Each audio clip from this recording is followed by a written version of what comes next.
Chers amis YouTube, chers amis Facebook, comme vous pouvez le constater, les cheveux poussent. Bientôt je les aurai comme ça, comme le Christ. Voilà. À part ça, je voulais vous dire, vous parler de la Vierge Noire de Rocamadour, parce que j'ai eu une histoire extraordinaire avec elle. J'avais une compagne que j'ai plus maintenant, qui était catholique, qui est toujours catholique, pratiquante, on se voit un peu, enfin bref. Et elle m'amène à Rocamadour. Ça s'est passé, on avait passé une nuit entière à discuter. À 6 h du matin, elle me dit allez, on va à Rocamadour. Comme ça.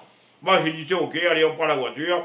Donc c'est moi qui conduis parce qu'elle était un peu fatiguée. On arrive à Rocamadour. Et il y avait une messe le matin. Ben alors moi à l'époque j'étais plutôt bouddhiste, pas trop branché catholique. La messe, ça me gonflait, il faisait froid, tout ça. Donc je vais dans la petite chapelle où il y a la Vierge Noire de Rocamadour. Et c'est la protectrice des marins, la Vierge Noire de Rocamadour. Et au plafond, il y a des maquettes de bateaux, il y a des ex-voto merci partout, il y a des bougies, il y a de l'encens. C'est un lieu magique, c'est un des grands lieux de la spiritualité chrétienne en Occident. Et moi, j'avais constaté toute ma vie que j'étais protégé. Je ne vais pas faire la liste du nombre de fois où j'aurais dû mourir et que je ne suis pas mort. Et je me disais, mais qu'est-ce qui se passe? Parce que je me rappelle, j'avais 8 ans, j'ai pris un coup de fusil à bout portant sur la poitrine. Et tout s'est concentré sur ma poitrine et pas sur le visage. Si j'avais pris le coup de fusil dans le visage, j'étais défiguré. J'étais protégé tout le temps. Et j'avais pas d'explication. Et là, à l'époque, bon, il y avait la Magwendoun. Là, je vous parle de ça, la Vierge Noire de Rocamadour, il y a 2-3 ans, quoi.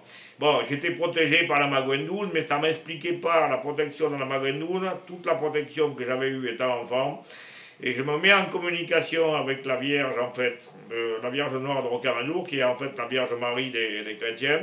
Et elle me dit, voilà, Jean-Luc, quand tu étais scout, tu devais avoir 12 ou 13 ans.